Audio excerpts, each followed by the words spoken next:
Hey Now! It's a Hey Now Howard podcast, the only fan podcast dedicated to the king of all media, Howard Stern, and all things Howard Stern Show. Coming to you from Hollywood, California, I'm Daniel Coyne. My name is Tyler Cortad, and today we're going to be talking about the people in the room. He's as bad as can, he knows he's the best. This should be, he's as bad as can, he knows he's the best. This should be, he's as bad as can. Alright, so what I meant by that was the people that were actually in the recording studio with Howard during the shows. Obviously, it's evolved and changed over the last few years. But yeah, it's always started with Howard, Fred, and Robin. That's the big three.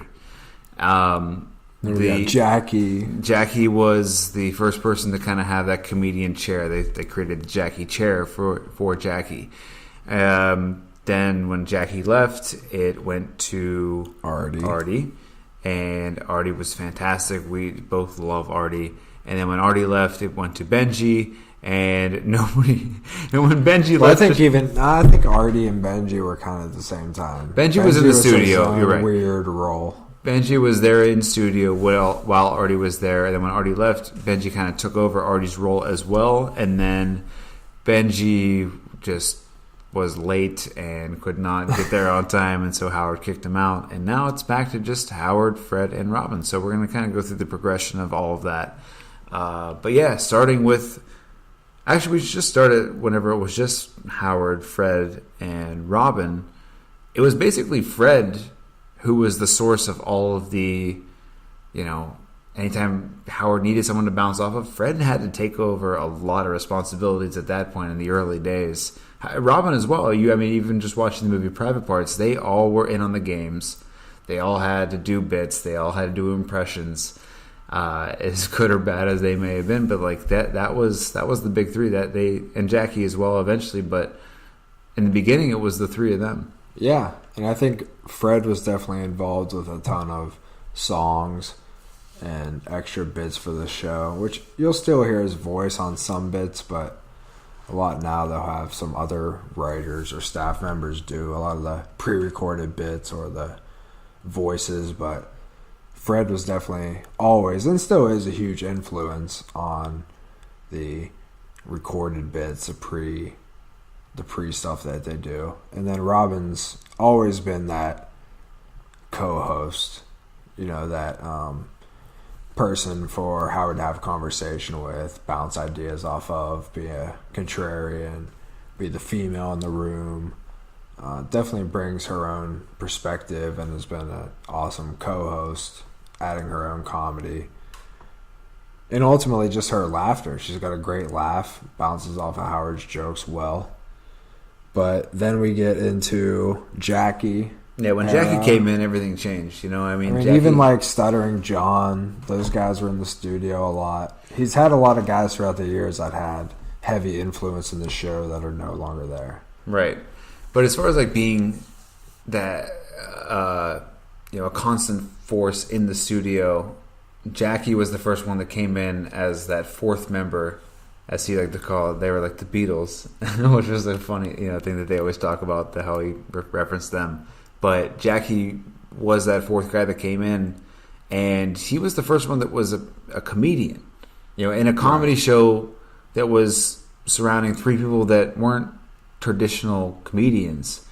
Jackie was the first one that came in as a comedy writer and a comedian, right. And that changed a lot of things. Had a history in stand-up. Right.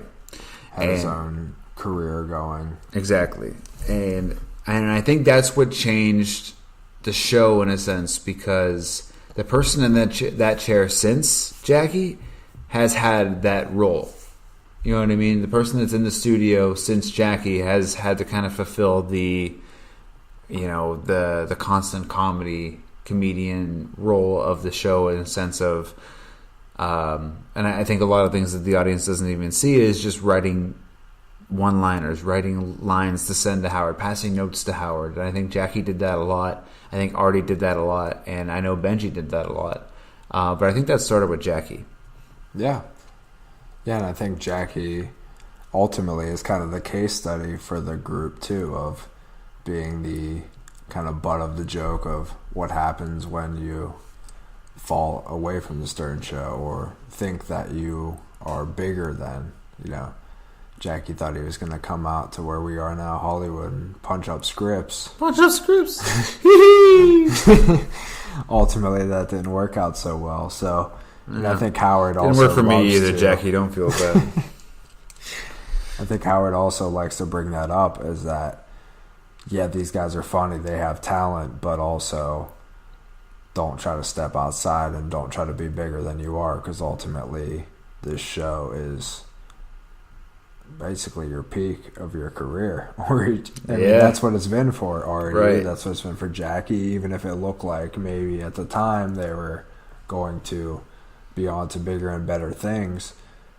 Ultimately, that seat is its own prestige. Do you think that that's valid? Do you think that Howard instills that in them and that's why that doesn't, become anything? Or do you think that that's just because that's the extent of the talent that's in that room? What I'm asking basically is, do you think Jackie had the talent to go out and actually make something of himself in Hollywood? Or did Howard's kind of shadow or gloom of him leaving the show affect his success? You know what I mean? Right. No, I know what you mean. And you could say the same thing for Artie. Ultimately, that was his... Even though he was on Mad TV, he was on... Well, Artie had a little more success than Jackie did, I think, prior to joining the show. Right? Artie was a little more known before joining the show than Jackie was prior to him joining the show. You know what I mean? Yeah. He was on Dirty Work. He was on Mad TV. He was pretty established comedian at that point. But who knows? Howard may put out the word of basically blackball these guys. Howard's strong enough to say, he could pretty much put a damper on Jackie. Look what happened with Stuttering John. He made him into a joke when he left to go work for Jay Leno. And then I think he was on the Jay Leno show for 10 weeks or something like that. And then they switched up staff. Do you think there's something to that? I think there is. He's the king of all media. I think he puts out word out there. I think he might even do it just by him doing what he does on the air. Like, say the Stuttering John thing, for instance.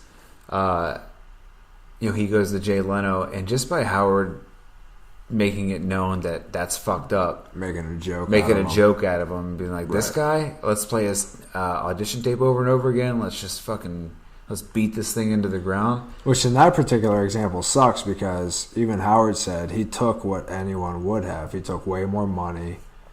Ultimately, Howard was upset with Jay Leno, but it manifested itself into making a clown out of Stuttering John, because it was hilarious audition tape of him auditioning for the Tonight Show.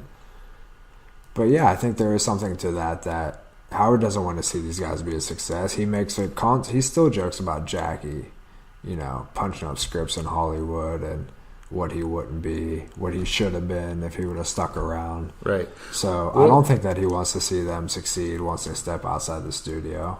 What's interesting is Jackie and Benjy, who I know are separated, from the Artie position in there, but they both share very similar characteristics in the sense that Jackie wanted to go on and do his own thing, and he actually did.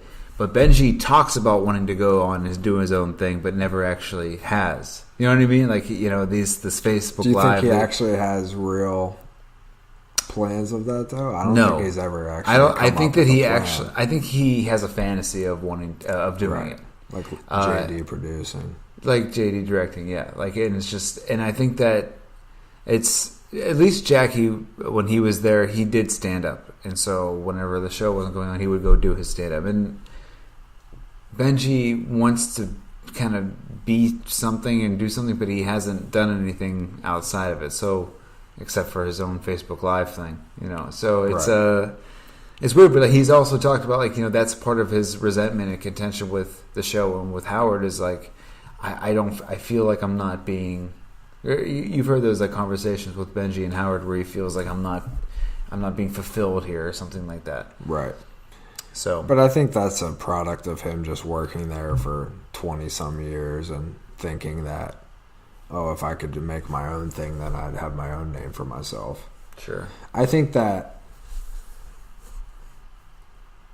Jackie to a lesser extent, and then Artie to the most extent, got the most respect from Howard.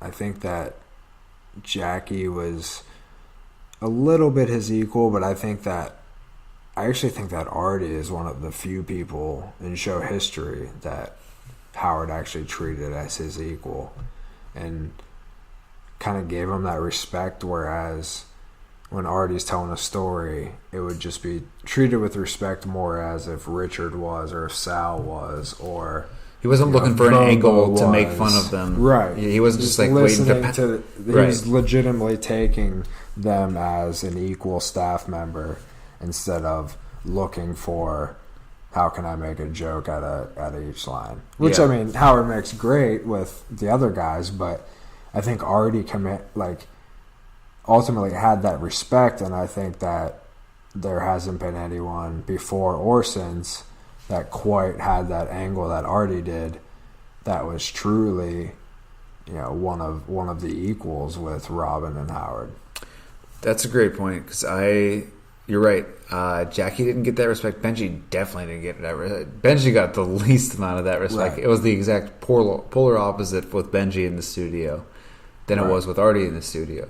Because you're right. Whenever Artie would tell a story or they would just be riffing, there was no point where you felt that Howard was listening to Artie thinking of how can I spin this? How can I turn this and make this funny? Clown on him? How can I clown on him? There was the joke. And there was plenty of times where he could have. If somebody else was saying the exact words that Artie was, like a Richard or something like that, Howard would have jumped all over and it. They even took issue with that before, where Sal and Richard would try to say, there would come a point where Artie's like, I'm not your equal. I'm better than you on the show. I'm an established comedian, and I'm not your equal. Right. You guys call it radio, and I'm in the studio.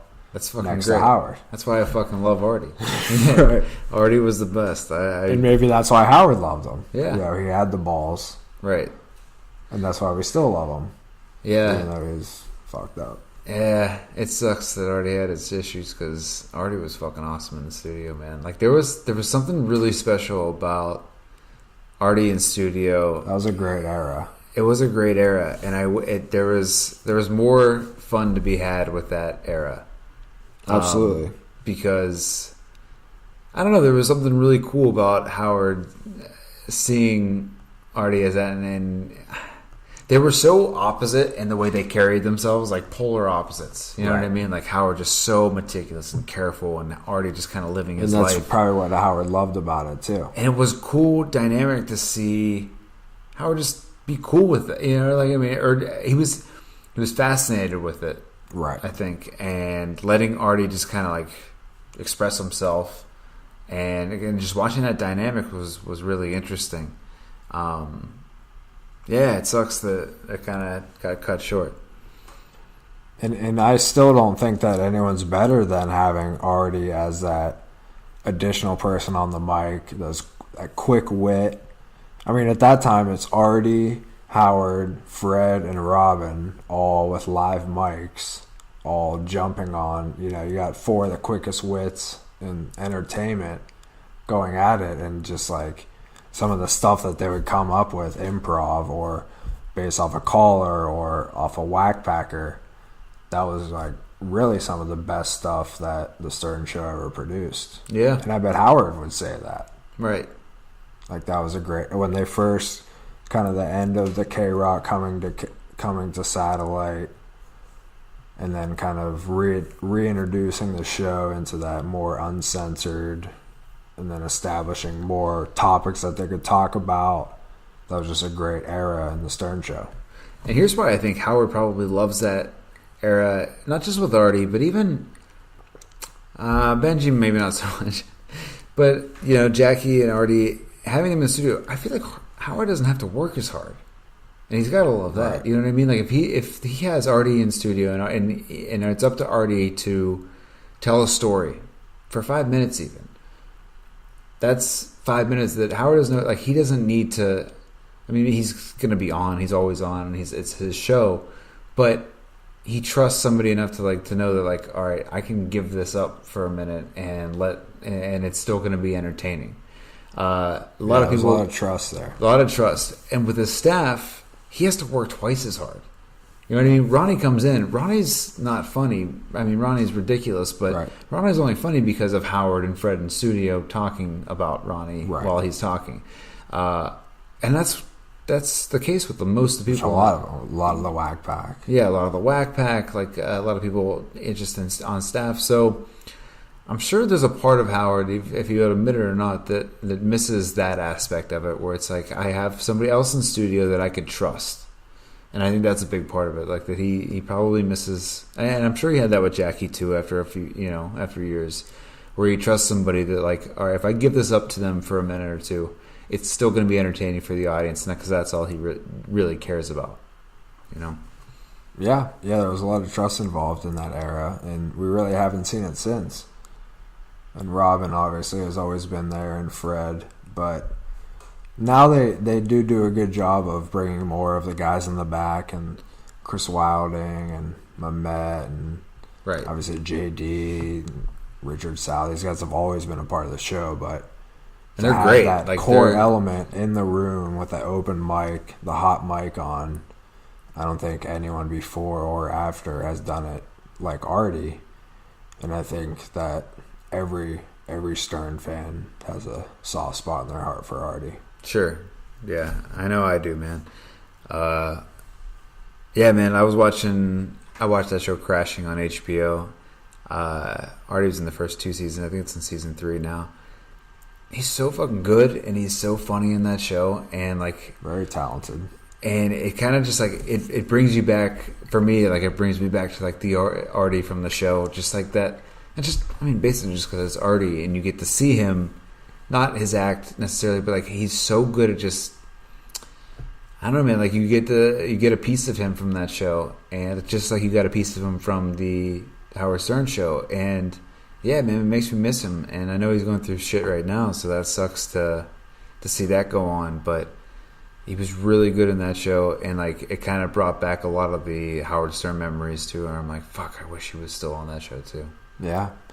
And one thing that sucks is him and Howard have kind of had a falling out where Artie will kind of take pleasure in openly bashing the Stern show when he gets a chance. And he'll make some good points. And things have changed, and like anything in life changes.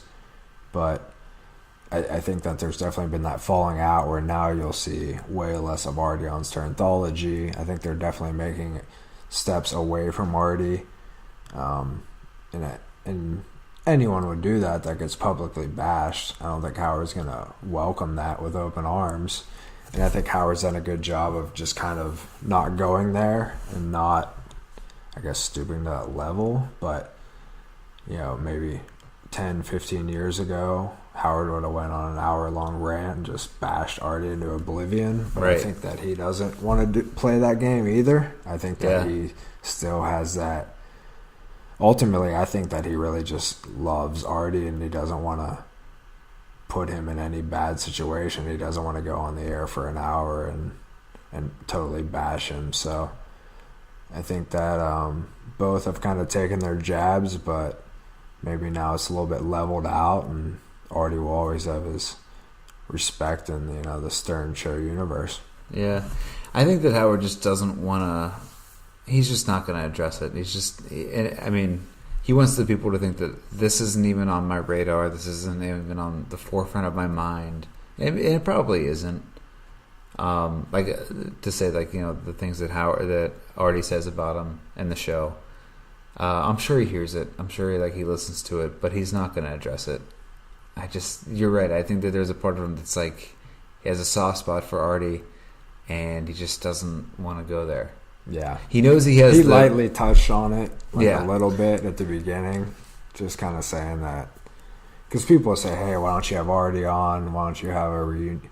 Well, Artie has this thing because he had the book, and he has that story like how he reached out to Gary and had me on, and they turned him down. Right. And he was in Sirius. He was at Sirius. To wash their hands of it. Yeah, he was at Sirius, and they just kind of kept turning him down. But he also alluded to it was like guys on the staff were cool with him, but it was like Howard was the one who kind of was giving him a cold shoulder. That was the impression that he kind of gave people. So I wonder what the truth is to that. Yeah, and I think he talks a little bit about having still connections with the staff, and he'll talk about Marcy Turk and talk about the stuff that Howard doesn't want to have on the air. So he still definitely has a somewhat of a connection, and talk about what he doesn't like about the Stern Show.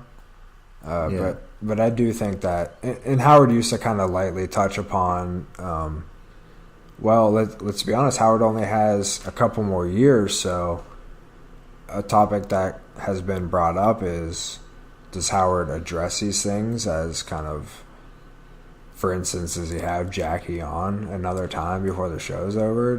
I don't think he'd have Artie on at this point. I say yes. Does he have Stuttering John on? I mean, it made great radio, and I think ultimately that's what Howard's all about. That's what I say. I think that's what it's all about. I mean, this is definitely wishful thinking on my part, but if I were to step in like producer's shoes of the Howard Stern Show, what a great way to go. I mean, you have a year and a half or however long, 2 years to get this done. But say 2 out of those 3 people you just mentioned to have in, between Jackie, Artie, Stuttering John, to have a good interview with them. Stuttering John, nobody really cares about. But Jackie would be a great interview. Yeah, he's had Jackie on, I know, post after he left, but it wasn't like in the sense of like that he felt like he should keep having him on. I think it would be a great interview, just a great interview. Jackie Martling has a really interesting career, aside from the Howard Stern Show. So it would be interesting to hear, that aspect, but also just the inner workings of the show at that time. And then the Artie interview. I mean, think about Artie's career out after the Stern Show, which is just like it would be. I mean, he's had crazy drug problems. I mean, the fact that his face is deformed from it, and so I just want to hear, from Artie as far as that would be a great interview. I don't know. So if that would happen, that'd be great. Yeah, and I think Howard has said he doesn't want to send Artie into any type of a negative place. But as Stern fans, I think that would be on anyone's wish list, especially as we're winding down, unfortunately, on Howard's career. I think that would be on any Stern Show fan's short list of interviews. I just don't see it happening. I don't think Howard would take that risk of putting Artie in a bad place, which is probably the best decision. And I think maybe there's just more potential of negative coming out of it than what a great interview it would be. But we wish Artie the best, and hopefully he'll live on past the Stern Show. Maybe Howard will retire in a couple of years, and Artie hopefully will continue in entertainment. He's super talented, really funny. I've laughed anytime I've ever seen him in anything. And you know why I love Artie? Because you can just tell he's just a super sweet guy at heart. You know what I mean? It's just a nice guy. He came from really humble. I mean, he was like a Doc Shoreman in Jersey. He is really the epitome of coming from humble beginnings. For sure. And put his own career together, ended up doing stand-up, doing comedy, ended up on Mad TV, ended up on the Stern Show, and has done stand-up all over the world, and still is in Judd Apatow's show on HBO now. So all the best to Artie as we wrap up our show about who's been in the room. Yes. Super talented people, and maybe anyone will end up in the room. I doubt it, but maybe that's why Howard does these panel shows now. I think he likes getting people in there, getting people in the studio, but I don't think anyone will replace the people we mentioned today between Jackie, Artie, obviously Fred and Robin will always be there. But we could do a whole episode on Fred and Which we his will. and his involvement in the room, because as we both agree, this guy's a fucking genius and he deserves his own. But I could talk for an hour about Fred. that's right. We'll do our own episode on Fred. But for now, let's wrap up this discussion on the people in the room throughout the history of the Howard Stern Show. We'll be bringing you more topics here shortly, but for now, I'm Tyler Cortad, I'm Daniel Coyne. and we'll see you next time. Hey now!